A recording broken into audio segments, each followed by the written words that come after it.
খ্রিস্ট ধর্মের প্রবর্তক যীশু খ্রিস্ট এই দিনে ফিলিস্তিনের পশ্চিম তীরে বেথেলহেম শহরের এক গোয়ালঘরে জন্মগ্রহণ করেন। খ্রিস্টানদের বিশ্বাস সৃষ্টিকর্তার মহিমা প্রচার এবং মানবজাতিকে সত্য ও ন্যায়ের পথে পরিচালনার জন্য যীশু খ্রিস্টের জন্ম হয়েছিল। বড়দিন উপলক্ষে গির্জাগুলোতে বিশেষ নিরাপত্তা ব্যবস্থা নেওয়া হয়। প্রতিটি চার্চে সাদা পোশাক ও ইউনিফর্মে পর্যাপ্ত সংখ্যক পুলিশ মোতায়েন করা হয়। বিশ্বের অন্যান্য দেশের মতন বাংলাদেশেও যথাযথ ধর্মীয় ভাবগাম্ভীর্য, আনন্দ, উৎসব এবং প্রার্থনার মধ্য দিয়ে শুভ বড়দিন উদযাপিত হয়েছে। দেশের অন্যান্য স্থানের মতন 1777 খ্রিস্টাব্দে পর্তুগিজদের হাতে তৈরি ঢাকার তেজগাঁ জপমালা রানী গির্জা ঘুরে দেখা যায় বড়দিনের প্রার্থনায় অংশগ্রহণ করতে বিভিন্ন স্থান থেকে আসেন খ্রিস্টান ধর্মের অনুসারীরা। খ্রিস্টানরা আজকের দিনকে বড়দিন হিসাবে উদযাপন করে থাকেন। এই সম্প্রদায়ের মানুষের বিশ্বাস সৃষ্টিকর্তার মহিমা প্রচারের মধ্য দিয়ে মানবজাতিকে সত্য ও ন্যায়ের পথে পরিচালিত করতেই প্রভু যিশুর পৃথিবীতে আগমন ঘটেছিল। এই উপলক্ষে রাজধানী সহ সারা দেশের গির্জাগুলোকে সাজানো হয় নতুন আঙ্গিকে।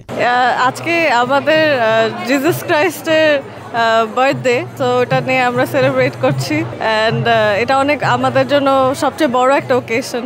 আমরা এটাকে অনেক বড় করে সেলিব্রেট করি, যেভাবে অন্যরা যেরকম ঈদ সেলিব্রেট করে, পূজা সেলিব্রেট করে, আমাদের জন্য এটা অনেক বড় করে সবাই আসে বাইরের দেশ থেকে। সো আমাদের জন্য এটা অনেক খুশির একটা দিন। বড়দিনে খুব ভালো লাগছে, কারণ আজকে অনেক বছর পর আমার স্কুলের ফ্রেন্ডদের সাথেও দেখা হয়েছে। সারা বছর যাদের সাথে দেখা হয় না, তাদের সাথেও আজকের দিনে দেখা যায়, যে গির্জায় আসলে দেখা হয়েই যায়। আমাদের বড়দিনটা তো উইন্টারের সময় হয়, এই সময় তো এমনিতেই আমাদের দেশে একটা ফেস্টিভ একটা সিজন থাকে।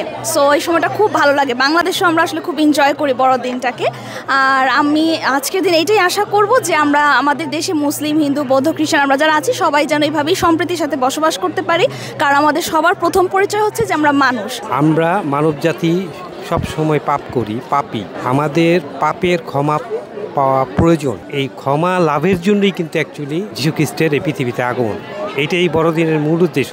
তিনি যদি না আসতেন। গতকাল সন্ধ্যা থেকে বিভিন্ন গির্জা এবং তারকা হোটেলগুলোতে ব্যবস্থা করা হয় আলোকসজ্জার। পাশাপাশি মঙ্গলবার 7টা থেকে প্রার্থনার মধ্য দিয়ে শুরু হয় বড়দিনের আনুষ্ঠানিকতা। বড়দিন উপলক্ষে দেশের সব গির্জায় অনুষ্ঠিত হয় প্রার্থনা। মঙ্গলবার রাত 7টা থেকে রাত 10টা পর্যন্ত এবং আজকে সকাল 6টা থেকে 9টা পর্যন্ত প্রার্থনা অনুষ্ঠিত হয়। বড়দিন সময়ের মাপকাঠি নয়, বরং গুরুত্বপূর্ণ ও তাৎপর্যের দিক থেকে বড়দিন আসলেই বড়দিন। বড়দিনের মহত্ব মানবিকতা, পবিত্রতা, ঐক্য, ভালোবাসা, পারস্পরিক মিল ও ভ্রাতৃত্বের সেতু। এই উৎসবকে কেন্দ্র করে গোটা বিশ্ব মেতে ওঠে আনন্দে। প্রার্থনা, আরাধনা, পূজা অর্চনা ও শুভেচ্ছা বিনিময়ে বাংলাদেশের খ্রিস্টানরা নিজস্ব সংস্কৃতি, কৃষ্টি ও ঐতিহ্য অনুসারে ব্যাপক প্রস্তুতি নিয়ে থাকেন।